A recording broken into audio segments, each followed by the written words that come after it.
Terus kalau diperbandingkan dengan sekarang, gubernur sekarang, Ya. apa yang kalau Pak Yos tadi kan krisis tuh, yang dihadapi sekarang di Jakarta, dan bagaimana gubernur ini menangani? Menghandle ya. Jadi tentu saja dia kan tadi kalau saya menghadapi seperti itu, dia menghadapi pandemi ini kan. Pandemi ya. Ya pandemi ini kan kalau kita mengamati secara jujur ya Bang Karni ya, saya rasa Jakarta termasuk yang sukses lah.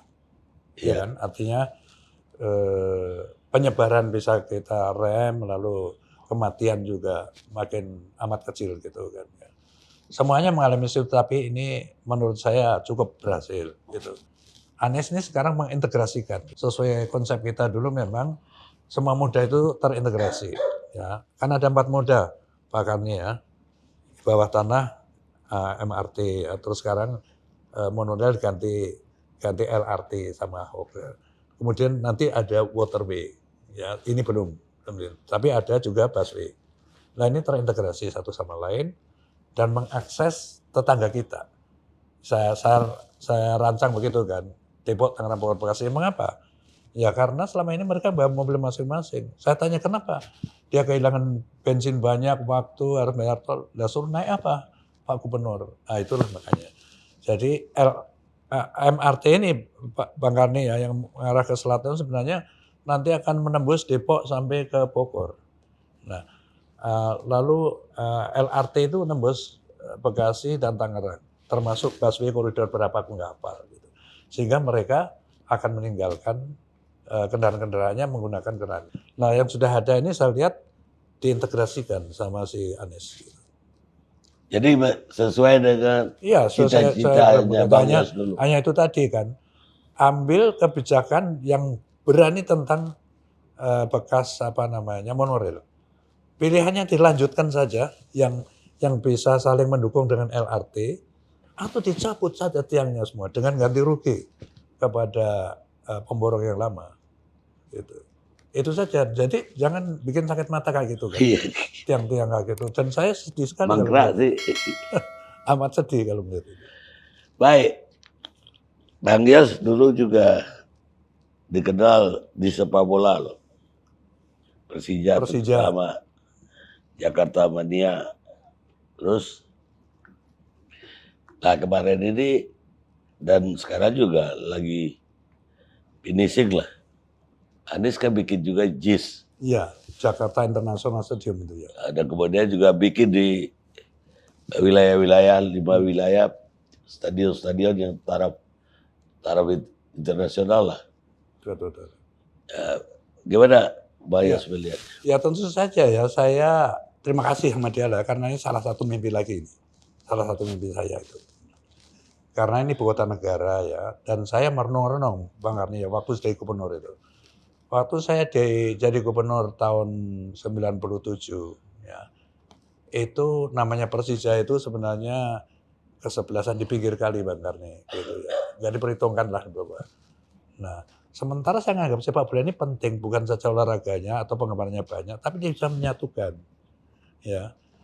Terus saya melahirkan dan membidani namanya Jackmania, itu supporter paling fanatik. Gitu. Isinya anak muda-muda ini saya pastikan mewakili orang Batak, orang Padang, orang Jawa, orang Sunda, semuanya di situ. Agamanya juga berbeda-beda di situ. Ini menyatu dia. Ini ya tujuan saya itu kan. Itu. Dan saya rasa sekarang ini jumlahnya mungkin sudah 100.000 lebih yang anggota Jackmania itu. Nah, dan yang saya waktu itu adalah tidak mempunyai lapangan sendiri kita kan. Yang namanya Gelora Bung Karno kan bukan lapangan itu punya pemerintah pusat. Nah, karena itulah saya lalu minta kompensasi. Ingat itu bukan kewajiban mereka para pengusaha, itu kompensasi. Jadi kewajiban itu sudah terbayar, saya minta kompensasi, dikumpul-kumpulin mereka, dapatlah tanahnya BMB itu kan gitu kan. Dan saya merekomen ya karena itu diserahkan 2006 menjelang saya selesai 2007 kan. Maka ada catatannya di situ. Dengan catatan bahwa ini sudah harus bersertifikat pada 1 tahun yang akan datang. Artinya ini sudah tak tugaskan kepada pengganti saya, ini harus diurus sertifikatnya. Gitu. Dan 750 miliar kira-kira harganya, itu bukan duit dikasihkan ke saya, itu berupa barang itu. Nah sekarang yang dibangun oleh Anies, JIS itu, dan saya tentu saja gembira. Saya saking penasarannya sudah meninjau ke sana, ya cuman memang belum 100% lah, 90%. Ya, memang belum, masih finishing sih. Iya, ya Mas finishing. Ya cuma ada 5 wilayah lagi yang juga dia bangun lapangan untuk setiap wali kota lah. Oh, tingkat kota, ya Iya. tingkat wali kota.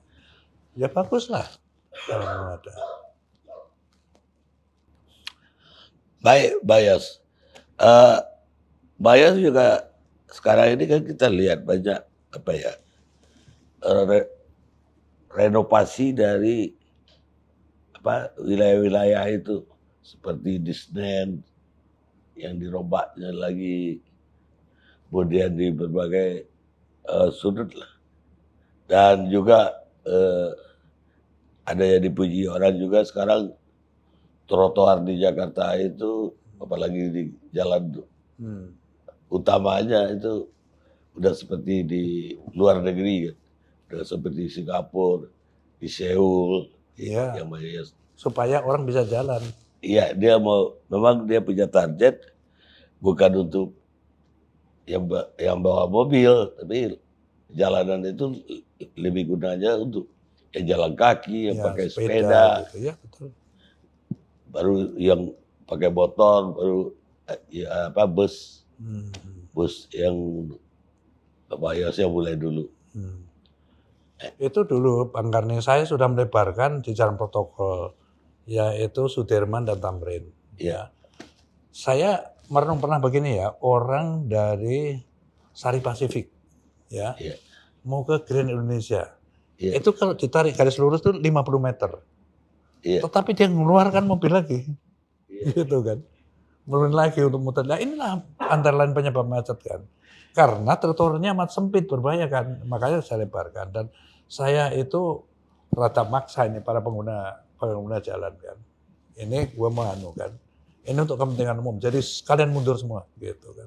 Mundur dari 6 meter, 5 meter gitu. Nah, ini juga saya lihat dilanjutkan gitu ya. Memang kota-kota besar di Jakarta ini, Bang Karni ya, budaya jalan kaki itu harus kita anukan. Lihat aja Singapura. Di toko-toko itu ada antara gedung satu sama lain nggak ada batasnya. Ya di tembok itu. Lah kita masih menggunakan itu. Nah karena merasa keamanannya belum terjamin. Karena itu dulu saya rencanakan untuk ada polisi patroli kuda gitu, pakai naik kuda. Ya niru-nirulah yang baik kan, kita kan sudah studi banding atau melihat kota-kota besar lain di dunia kan yang baik, kenapa nggak kita tiru gitu. Tapi itu nggak kecapai kayak polisi. Iya belum selesai barangkali kan. Cuman pandangan saya kalau trotoar itu dulu ya saya rencanakan setiap rumah, setiap toko yang ada lahannya harus membuat itu. Gitu. Sumur resapan. Iya, sumur resapan. Jadi Ini juga baru contoh beberapa aja, waktu zaman saya belum berlanjut gitu. Untuk mengurangi air kan, ya, biar masuk ke dalam yang ada. supaya air diserap oleh tanah. Sebanyak mungkin masuk lagi ke tanah. Karena juga disedotin terus sama orang-orang kan. Oleh karena itu terus turun terus begini. Ya itu kan salah satu penyebab banjir juga kan. Ya ini memang harus dihentikan. Orang harus menggunakan air minum yang dari Leiden itu.